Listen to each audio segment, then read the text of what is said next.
Étudier la Bible, un podcast hebdomadaire pour approfondir la Bible, parole de Dieu. Bonjour à tous, je suis ravi de vous retrouver, d'être avec vous cette semaine encore pour ce nouvel épisode de podcast Étudier la Bible. On est toujours donc dans la Genèse, on poursuit, on arrive à la fin les amis, c'est bientôt la fin. Si vous n'avez pas écouté les précédents épisodes, vous pouvez les retrouver bien sûr sur le site étudierlabible.fr ou également sur Apple Podcasts, Deezer, Spotify ou YouTube. Alors, on est en train de reprendre la vie de Joseph, les derniers chapitres de la Genèse, mais on fait des parallèles entre l'histoire de Joseph et avec celle de Christ. On avait commencé donc par le chapitre 37, dans lequel Joseph était présenté comme le fils bien-aimé qui vivait près de son père. C'était l'image du Seigneur Jésus-Christ avant son incarnation. Ensuite, on a étudié le chapitre 39. Il présentait Joseph comme un serviteur jeune hébreu. C'était l'image du début du ministère de Christ, qui était tenté par la femme de son maître. C'était l'image de la tentation de Christ au désert. Et il était ensuite condamné injustement. C'était l'image de la fin de vie du Seigneur. Dans le chapitre 39, on avait trois personnages dans cette scène. On avait Joseph, qui était l'image donc du fils. Potiphar était l'image du père. Et la femme de Potiphar était l'image du diable. Vous pouvez retrouver ces épisodes, bien entendu, sur étudierlabible.fr ou donc sur vos plateformes de podcast préférées. Ensuite, on avait vu l'histoire du panetier de l'échanson, c'était Genèse 40. C'était donc le symbole du corps et du sang de Christ donné sur la croix en rançon pour nos péchés. Et on avait pu voir aussi la progression de leur rêve, qui était un parallèle qui contenait beaucoup de détails avec le sacrifice de Christ à Golgotha, sa résurrection et le moment où il retrouve la place qui était la sienne près du Père. Alors, dans cet épisode, on va regarder les détails qui concernent la famille de Joseph. Je vous l'ai évoqué au chapitre précédent, à l'épisode précédent. Joseph, il va être marié, il va avoir une épouse et 2 enfants. Eh bien, on va regarder un petit peu ces personnes, épouse et enfants, comment ils s'insèrent dans ce parallèle entre Joseph et Jésus-Christ. Alors, chapitre 41, versets 45 à 46, il y a de grands changements qui interviennent dans la vie de Joseph. Regardez ces 2 versets. Pharaon appela Joseph du nom de Tsaphnath-Paanéach et il lui donna pour femme Asnath, fille de Potiphéra, prêtre d'On. Et Joseph partit pour visiter le pays d'Égypte. Joseph était âgé de 30 ans lorsqu'il se présenta devant Pharaon, roi d'Égypte, et il quitta Pharaon et parcourut tout le pays d'Égypte. Alors, verset 45, donc on voit que son nom est changé. Tsaphnath-Paanéach, ça signifie « celui qui découvre des choses cachées ». Voilà. Le nom de Jésus aussi sera changé. Là, Joseph a eu son nom de changer. Jésus aussi, pour reprendre le parallèle entre nos 2 personnages. Le nom de Jésus va aussi être changé. Regardez Apocalypse 3, versets 10 à 12. Parce que tu as gardé mon ordre de persévérer, je te garderai aussi à l'heure de la tentation qui va venir sur le monde entier pour mettre à l'épreuve les habitants de la terre. Je viens bientôt. Tiens ferme ce que tu as, afin que personne ne prenne ta couronne. Du vainqueur, je ferai un pilier dans le temple de mon Dieu, et il n'en sortira plus jamais. J'écrirai sur lui le nom de mon Dieu, celui de la ville de mon Dieu, la nouvelle Jérusalem qui descend du ciel, d'auprès de mon Dieu, ainsi que mon nom nouveau. Voilà, le Seigneur aura un nom nouveau dans les cieux, les amis. Alors, verset 46. Quel âge a Joseph lorsqu'il est approuvé par Pharaon pour entamer sa mission? Il a 30 ans. Et c'était aussi l'âge à laquelle les Lévites pouvaient commencer à officier dans le lieu très saint. Regardez Nombre, chapitre 4, versets 1 à 3. L'Éternel dit à Moïse et à Aaron, parmi les Lévites, compte les descendants de Kehath, en fonction de leur clan, de leur famille, compte les hommes âgés de 30 à 50 ans, tous ceux qui seront aptes à exercer une fonction dans la tente de la rencontre. Donc en Israël, à partir de 30 ans, on pouvait commencer à officier dans la tente de la rencontre. 30 ans, c'est aussi l'âge où David devint roi sur Israël. 2 Samuel 5, 4. David était âgé de 30 ans lorsqu'il devint roi et il régna 40 ans. Voilà. Et 30 ans, donc, c'est également l'âge de Christ lorsqu'il commença son ministère. C'est ce que nous dit Luc 3, versets 22 à 23. Le Saint-Esprit descendit sur lui sous une forme corporelle comme une colombe. Et une voix fit entendre du ciel ces paroles, « Tu es mon fils bien-aimé, tu as toute mon approbation. » Et Jésus avait environ 30 ans lorsqu'il commença son ministère. Voilà.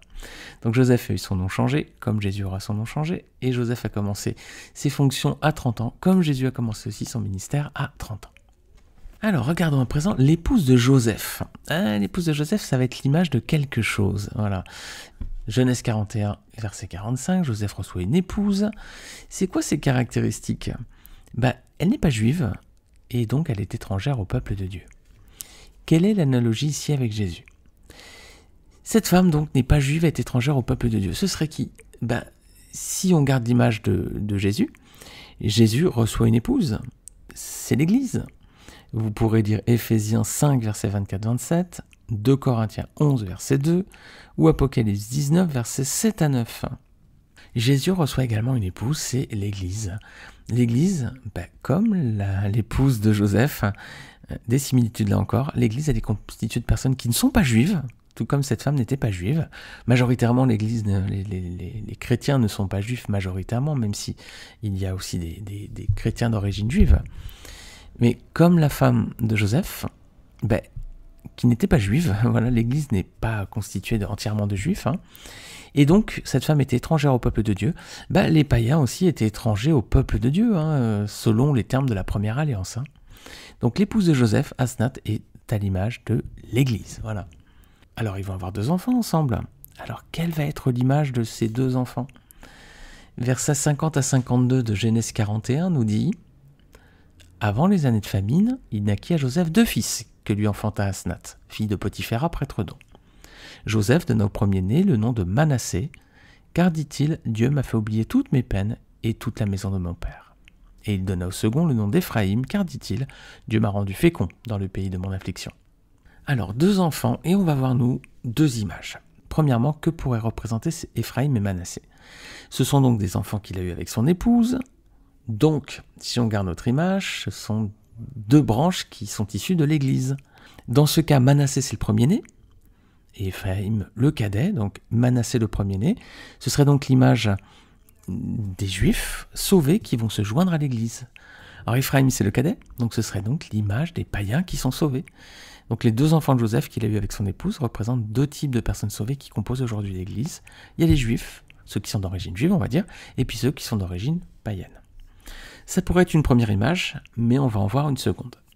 Alors tout ça, bien sûr, c'est des analogies, les amis, que Dieu nous garde de faire des erreurs et de mal interpréter. Ce sont des images qu'on prend, voilà, ce sont des analogies qui ont leurs limites aussi.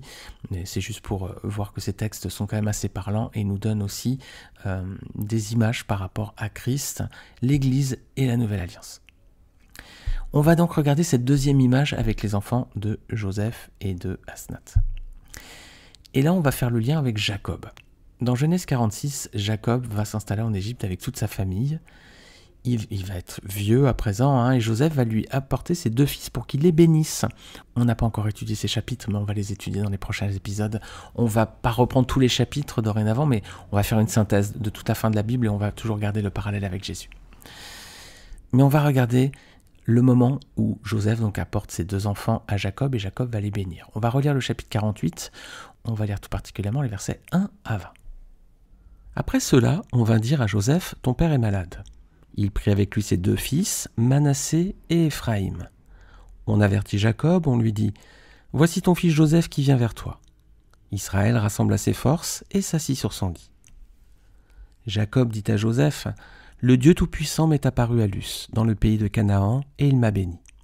Il m'a dit, « Je te donnerai des enfants, je rendrai tes descendants nombreux, et je ferai sortir de toi tout un groupe de peuples.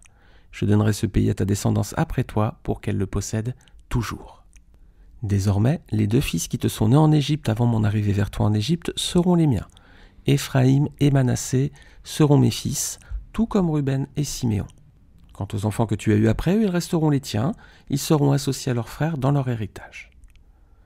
À mon retour de Padan, Rachel est morte en route près de moi dans le pays de Canaan, à une certaine distance d'Éphrata. C'est là que je l'ai enterré, sur le chemin d'Éphrata, c'est-à-dire Bethléem. Puis Israël regarda les fils de Joseph et demanda « Qui sont ceux-ci » Joseph répondit à son père « Ce sont mes fils. Dieu me les a donnés ici. » Israël dit « Fallait approcher de moi pour que je les bénisse. » La vue d'Israël avait baissé à cause de la vieillesse, il ne voyait plus bien. Joseph les fit approcher de lui, et Israël les embrassa et les étreignit tendrement. Israël dit à Joseph « Je ne pensais pas revoir ton visage, et voici que Dieu me fait même voir ta descendance. » Joseph les retira des genoux de son père et se prosterna jusqu'à terre devant lui. Puis il les prit tous les 2 par la main, il tint Éphraïm de la main droite, de telle sorte qu'il était à gauche d'Israël, et Manassé de la main gauche, de sorte qu'il était à droite d'Israël, et il les fit approcher de lui. Israël tendit sa main droite et la posa sur la tête d'Éphraïm, qui était le plus jeune, et il posa sa main gauche sur la tête de Manassé. Ce fut intentionnellement qu'il posa ses mains ainsi, car Manassé était l'aîné. Il bénit Joseph et dit « Que le Dieu devant lequel ont marché mes pères Abraham et Isaac, le Dieu qui a pris soin de moi depuis que j'existe jusqu'à aujourd'hui, l'ange qui m'a délivré de tout mal, bénisse ces garçons. Que mon nom et celui de mes pères Abraham et Isaac subsistent à travers eux et qu'ils se multiplient abondamment à l'intérieur du pays. » Joseph vit avec déplaisir que son père posait sa main droite sur la tête d'Éphraïm. Il prit la main de son père pour la détourner de la tête d'Éphraïm et la diriger sur celle de Manassé. Joseph dit à son père « Ce n'est pas juste, mon père, car celui-ci est l'aîné. Pose ta main droite sur sa tête. » Son père refusa et dit « Je sais, mon fils, je sais. Lui aussi donnera naissance à un peuple, lui aussi sera grand. Mais son frère cadet sera plus grand que lui, et sa descendance remplira les nations. » Il les bénit ce jour-là, et il dit « C'est par toi qu'Israël bénira en disant que Dieu te traite comme Éphraïm et comme Manassé. » Il plaça Éphraïm avant Manassé. Alors, Joseph, on voit ici, va bénir donc le plus jeune, Éphraïm, et il va le placer avant Manassé. Je relis le verset 14. Israël étendit sa main droite et la posa sur la tête d'Éphraïm, qui était le plus jeune. Et il posa sa main gauche sur la tête de Manassé. Ce fut avec attention qu'il posa ses mains ainsi, car Manassé était le premier-né. Alors, quelle image on a ici? Manassé premier-né, Éphraïm cadet. Donc, Manassé le premier-né, ce serait l'image du peuple d'Israël, et Éphraïm le cadet, qui vient après, ce serait l'image des chrétiens. D'ailleurs, le verset 19 nous met aussi sur la piste. C'est évoqué la grande multitude de nations. On va relire ce verset. Donc, Joseph dit à Jacob qui s'est trompé dans l'ordre de bénédiction, et son père donc refusa. Verset 19, et dit « Je le sais, mon fils, je le sais. Lui aussi deviendra un peuple, lui aussi sera grand. Mais son frère cadet sera plus grand que lui, et sa postérité deviendra une multitude de nations. » Voilà. Donc ici, tous les deux sont la descendance d'Abraham. On a Israël d'un côté qui est la descendance d'Abraham selon la chair. Vous pouvez lire notamment Jean 8, versets 31 à 33. Et on a les chrétiens qui sont la descendance d'Abraham selon la foi. Galates chapitre 3, versets 6 à 8. Comme Abraham crut à Dieu, et que cela lui fut imputé à justice, reconnaissez donc que ce sont ceux qui ont la foi qui sont fils d'Abraham. Aussi l'Écriture, prévoyant que Dieu justifierait les païens par la foi, a d'avance annoncé cette bonne nouvelle à Abraham: toutes les nations seront bénies en toi. Donc Éphraïm et Manassé, c'est aussi deux images. On a le premier-né qui est Manassé, c'est Israël, et puis on a Éphraïm, donc qui serait les chrétiens, l'Église. Donc Manassé, image d'Israël, est bien le premier-né, mais sous la grâce, c'est Éphraïm qui reçoit une bénédiction particulière. Et oui, regardez avec moi Hébreux chapitre 8, versets 6 à 13. Ce passage parle de Jésus-Christ et nous dit maintenant: il a obtenu un ministère d'autant supérieur qu'il est le médiateur d'une alliance plus excellente, qui a été établie sur de meilleures promesses. En effet, si la première alliance avait été sans défaut, il n'aurait pas été question de la remplacer par une seconde. Car c'est avec l'expression d'un blâme que le Seigneur dit à Israël: « Voici les jours viennent, dit le Seigneur, où je ferai avec la maison d'Israël et la maison de Juda une alliance nouvelle, non comme l'alliance que je traite avec leur père, le jour où je les saisis par la main pour les faire sortir du pays d'Égypte. Car ils n'ont pas persévéré dans mon alliance. Et moi non plus, je ne me suis pas soucié d'eux, dit le Seigneur. Mais voici l'alliance que je ferai avec la maison d'Israël. Après ces jours-là, dit le Seigneur, je mettrai mes lois dans leur esprit, je les écrirai dans leur cœur, et je serai leur Dieu, et ils seront mon peuple. Personne n'enseignera plus son concitoyen, ni personne son frère, en disant « Connais le Seigneur », car tous me connaîtront, depuis le plus petit jusqu'au plus grand d'entre eux, parce que je pardonnerai leurs iniquités, et que je ne me souviendrai plus de leurs péchés. En disant « une alliance nouvelle », il a déclaré ancienne la première. Or ce qui est ancien, ce qui a vieilli, est près de disparaître. Voilà mes amis, le salut est donc à présent pour tous les hommes à travers la nouvelle alliance instaurée par le sacrifice de Jésus-Christ sur la croix. Ce salut, il est pour les juifs comme pour les non-juifs, car Dieu veut que tous les hommes soient sauvés et parviennent à la connaissance de la vérité. 1 Timothée chapitre 2 verset 4. Voilà les amis, on a Joseph, marié à une femme, païenne, pas juive, c'est l'Église, si Joseph est l'image de Christ. Ensuite, ils ont deux enfants, Manassé et Éphraïm, donc deux images. Manassé, c'est ceux d'origine juive qui sont sauvés et qui font partie de l'Église. Et puis on a ceux qui sont d'origine païenne et qui sont sauvés également et qui font aussi partie de l'Église. Et la deuxième image, c'était Manassé, image d'Israël, descendance d'Abraham selon la chair, et Éphraïm, les chrétiens, l'Église, descendance d'Abraham selon la foi, et une bénédiction qui ne va pas sur le premier-né, mais qui va sur le cadet, Éphraïm, image de l'Église. Et on voit que c'est la nouvelle alliance qui a débuté à présent par la mort de Jésus-Christ sur la croix. Voilà les amis, en tout cas que Dieu nous garde de toute erreur d'interprétation. Ce sont des images, ce sont des analogies, elles sont limitées, mais je pense que dans la parole de Dieu, on peut voir ces images qui sont assez fortes et qui nous montrent bien l'amour, la grâce et le pardon du Seigneur et son amour pour tous les peuples, juifs comme non juifs. La semaine prochaine, on va regarder l'arrivée des frères de Joseph qui vont arriver en Égypte à présent. On va développer l'aspect de la place d'Israël et surtout l'attitude d'Israël vis-à-vis de Christ dans la fin des temps. On verra ça la semaine prochaine. D'ici là, je vous souhaite une bonne semaine à tous, que le Seigneur vous bénisse et à très bientôt. Salut!